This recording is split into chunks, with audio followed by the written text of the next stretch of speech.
जय भारत, जय हिंद, वंदे मातरम। साथियों, स्वागत है आपका हमारे रोजाना 10 मिनट 50 मिनट की सीरीज़ की इस क्लास में। चलिए साथियों, स्टार्ट करते हैं अपनी आज की क्लास। पहला प्रश्न आपकी स्क्रीन पे, ब्रिटिश भूमि व्यवस्था का पिता किसे कहा जाता है? तो ये कहा जाता है दोस्तों मार्टिन बर्ड को। फिर नेक्स्ट क्वेश्चन, महालवाड़ी प्रणाली में राजस्व वसूली हेतु राजस्व की इकाई किसे माना गया था? तो ये माना गया था दोस्तों गाँव या महल को। फिर नेक्स्ट क्वेश्चन, महालवाड़ी व्यवस्था लागू की गई थी। तो महालवाड़ी व्यवस्था जो है दोस्तों पंजाब, मध्य प्रदेश और उत्तर प्रदेश में लागू की गई थी। फिर नेक्स्ट क्वेश्चन, निम्नलिखित में से स्थायी बंदोबस्त का परिणाम है? तो स्थायी बंदोबस्त का परिणाम है कि कंपनी की वार्षिक आय निश्चित हो गई थी, कंपनी के कर्मचारियों को लगान की व्यवस्था से मुक्ति मिल गई थी और कृषकों के हितों की उपेक्षा हुई थी। ये सभी जो है इसके परिणाम हुए। फिर नेक्स्ट क्वेश्चन, निम्नलिखित में से किस भू राजस्व बंदोबस्त के अंतर्गत ब्रिटिश कंपनी किसानों के सीधे संपर्क में आ गई थी? तो ब्रिटिश कंपनी जो है रैयतवाड़ी जो व्यवस्था थी उसके अंदर जो है सीधे संपर्क में आ गई थी। ईस्ट इंडिया कंपनी ने मद्रास एवं मुंबई में निम्नलिखित में से किस भूमि बंदोबस्त को प्रचलित किया था? तो ये क्या था दोस्तों, इन्होंने इसको रैयतवाड़ी बंदोबस्त को। निम्नलिखित में से कौन सी विशेषता रैयतवाड़ी बंदोबस्त से संबंधित नहीं है? अब जो नहीं है वो बताना है। तो देखिए, सरकार व किसानों के बीच सीधा संपर्क होना सही है, कृषकों को अधिक स्वतंत्रता ये भी था, किसानों को अपनी भूमि को बेचने का अधिकार ये भी था, सरकार व रैयत के बीच प्रत्यक्ष संपर्क न होना ये गलत हो जाएगा। तो ऑप्शन नंबर डी जो है अपना सही हो जाएगा। निम्नलिखित में से स्थायी बंदोबस्त के दोष हैं। तो स्थायी बंदोबस्त के जो दोष है वो बताना है। तो देखिए, कृषकों के हितों की उपेक्षा की गई थी, सही है। कृषकों का जमींदारों पर आश्रित हो जाना ये भी सही है। सरकार व कृषकों में प्रत्यक्ष संबंध नहीं है, ये भी सही है। तो ऑप्शन नंबर डी जो है अपना इसमें सही हो जाएगा। तालुकदारी व्यवस्था का संबंध था, जो तालुकदारी जो व्यवस्था थी इसका संबंध था दोस्तों अवध से। फिर नेक्स्ट क्वेश्चन, बंगाल में स्थायी बंदोबस्त से क्या हुआ? तो बंगाल के अंदर जो है स्थायी बंदोबस्त से ये हुआ कि अंग्रेजों का समर्थन करने वाले कुलीन तंत्र का निर्माण हुआ। फिर नेक्स्ट क्वेश्चन, नीचे दो वक्तव्य दिए गए हैं, एक कथन और दूसरा कारण है, इनमें से इनको अपने को देखना और बताना कि सही क्या है। तो देखिए, 1793 ईस्वी में बंगाल में लागू किए गए स्थायी बंदोबस्त की मूलभूत बात थी सदैव के लिए कर निर्धारण, सही है। कारण वारिस का विश्वास था कि जमींदार अपनी भूमि का विकास करेंगे, ये भी सही है। तो कथन और कारण दोनों सही हो गए और ये इसकी व्याख्या भी जो है कर रहा था। ऑप्शन नंबर ए अपना सही हो जाएगा। फिर नेक्स्ट क्वेश्चन, कौन सा ईस्ट इंडिया कंपनी के स्थायी बंदोबस्त का मुख्य प्रतिफलन नहीं था? जो नहीं था वो बताना। तो देखिए, इसने जागीरदारों का एक वफादार वर्ग खड़ा किया, सही है। काश्तकारों को जमींदार की कृपा पर छोड़ दिया, ये भी सही है। कंपनी की राजस्व वृद्धि प्रक्रिया में रुकावट आ गई, ये भी सही है। कृषि उत्पादन को बढ़ावा मिला, ये गलत है। तो ऑप्शन नंबर डी जो है अपना सही हो जाएगा। फिर नेक्स्ट क्वेश्चन, ब्रिटेन के आर्थिक नीतियों के कारण किस काल में अनौद्योगिकरण की प्रक्रिया प्रारंभ हुई थी? ये हुई थी दोस्तों 1813 से 1860 ईस्वी के मध्य। दादाभाई नौरोजी के अनुसार 19वीं शताब्दी उत्तरार्ध में धन के निष्कासन का सबसे अधिक चिंताजनक पक्ष था, तो वो था दोस्तों कि अप्रदत्त निर्यात। फिर नेक्स्ट क्वेश्चन, भारतीय कुटीर उद्योगों के पतन का कारण है? तो इनके पतन का कारण है कि देखिए, एक तो ईस्ट इंडिया कंपनी द्वारा भारतीय कारीगरों का शोषण करना, भारत के कच्चे माल का सस्ते दामों में इंग्लैंड भेजना और इंग्लैंड से मशीनों से आयात तैयार माल के भारत में सस्ते दामों में बेचना, ये सभी जो है इसके कारण हो गए। फिर नेक्स्ट क्वेश्चन, धन निष्कासन के परिणाम स्वरूप, मतलब इसके परिणाम स्वरूप क्या हुआ था? तो देखिए, भारतीय कुटीर उद्योगों का पतन हो गया, भारतीय कृषि का विकास अवरुद्ध हो गया और भारत में गरीबों की संख्या में जो है वृद्धि हुई थी। सभी जो है इसके परिणाम थे। फिर नेक्स्ट, निम्नलिखित में से धन निष्कासन के तत्व हैं?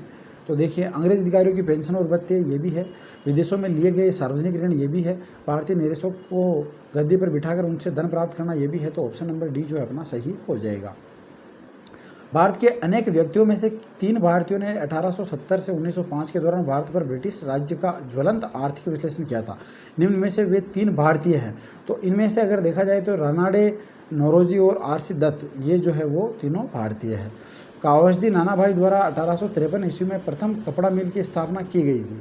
तो नानाभाई द्वारा जो है बम्बई के अंदर 1853 में प्रथम कपड़ा मिल की स्थापना हुई थी।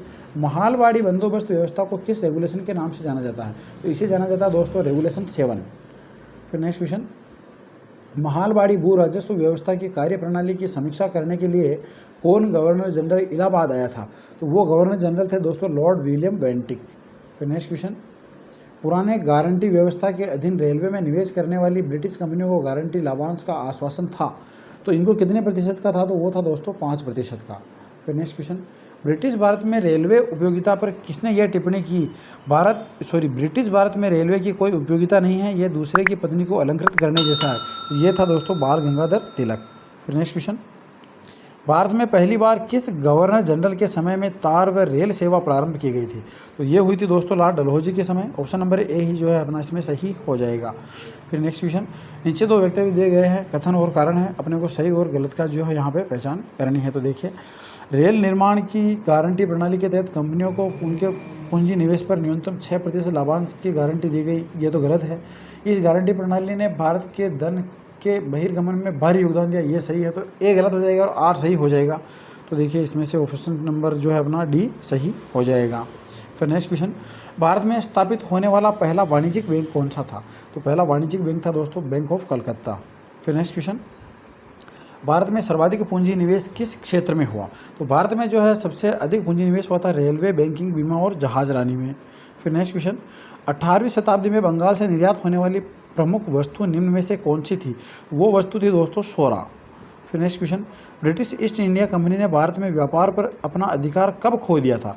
तो इन्होंने खो दिया था दोस्तों 1813 ईस्वी में। फिर नेक्स्ट क्वेश्चन, 1717 ईस्वी में किस मुगल बादशाह ने 3000 रुपये की वार्षिक चुंगी के बदले बंगाल में अंग्रेज़ को मुक्त व्यापार का दस्तक प्रदान किया था?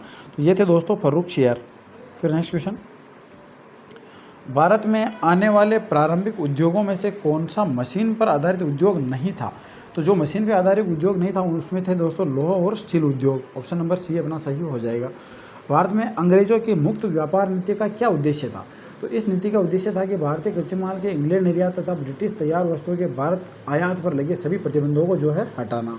फिर नेक्स्ट क्वेश्चन, बंगाल में 1793 ईस्वी में लागू की गई स्थायी बंदोबस्त प्रणाली को किस रेगुलेशन के नाम से जाना जाता है? तो ये था दोस्तों रेगुलेशन फर्स्ट। फिर नेक्स्ट क्वेश्चन, अब पुनर्जागरण और धार्मिक सामाजिक सुधार से संबंधित प्रश्न आएंगे। तो देखिए पहला प्रश्न, भारतीय पुनर्जागरण के पिता किसे कहा जाता है? तो राजा राम मोहन राय को जो है भारतीय पुनर्जागरण के पिता कहा जाता है। राजा राम मोहन राय के माता पिता का नाम क्या था? तो इनकी जो माता थी उनका नाम था तारिणी देवी और पिता थे रमाकांत राय। फिर नेक्स्ट क्वेश्चन, राजा राम मोहन राय को राजा की उपाधि किसने दी थी? तो ये दी थी दोस्तों मुगल सम्राट अकबर सेकंड ने। फिर नेक्स्ट क्वेश्चन, निम्नलिखित में से किसके प्रयत्नों के फलस्वरूप 1829 ईस्वी में लॉर्ड विलियम बेंटिक ने सती प्रथा को अवैध घोषित कर दिया था? तो ये थे दोस्तों राजा राम मोहन राय, इनके प्रयासों से ही जो है प्रथा स्थगित हुई थी। फिर नेक्स्ट क्वेश्चन, राजा राम मोहन राय के प्रयासों से बंगाल में सती प्रथा को किस अधिनियम के अंतर्गत निषेध घोषित किया गया था? दोस्तों ये प्रश्न कई बार रिपीट हुआ है, इसका सही आंसर हो जाएगा अपना नियमन 17 AD 1829। ऑप्शन नंबर ए सही हो जाएगा। फिर नेक्स्ट क्वेश्चन, भारत में पत्रकारिता का अग्रदूत किसे कहा जाता है? तो राजा राम मोहन राय को ही जो है पत्रकारिता का अग्रदूत कहा जाता है। राजा राम मोहन राय द्वारा ब्रह्म समाज की स्थापना कब की गई थी? तो सन 1828 ईस्वी में जो है ब्रह्म समाज की स्थापना की गई थी। फिर नेक्स्ट क्वेश्चन, कलकत्ता में 1857 ईस्वी में हिंदू कॉलेज की स्थापना की थी? तो राजा राम मोहन राय ने जो है 1857 ईस्वी में हिंदू कॉलेज की स्थापना की थी। निम्नलिखित में से कौन सा समाचार पत्र राजा राम मोहन राय का है? तो देखिए मिरातुल अखबार, ब्राह्मणिकल मैगजीन और संवाद कौमुदी, ये सभी जो है इनके अखबार हैं। फिर नेक्स्ट क्वेश्चन, राजा राम मोहन राय की मृत्यु कब व कहाँ हुई थी? तो 27 सितंबर 1833 ईस्वी को ब्रिस्टल इंग्लैंड के अंदर जो है इनकी मृत्यु हुई थी। राजा राम मोहन राय द्वारा लिखित पुस्तक तुफात उल मुआदिन किस भाषा में लिखी गई थी? तो ये जो है दोस्तों फारसी भाषा में लिखी गई थी। फिर नेक्स्ट क्वेश्चन, राजा राम मोहन राय द्वारा आत्मीय सभा की स्थापना कब की गई थी? तो 1815 ईस्वी में जो है इनके द्वारा आत्मीय सभा की स्थापना की गई थी। निम्नलिखित में से किसने वैदिक ग्रंथों का बंगाली भाषा में अनुवाद प्रकाशित किया था? तो देखिए राजा राम मोहन राय ने जो है बंगाली भाषा में इनका अनुवाद प्रकाशित किया था।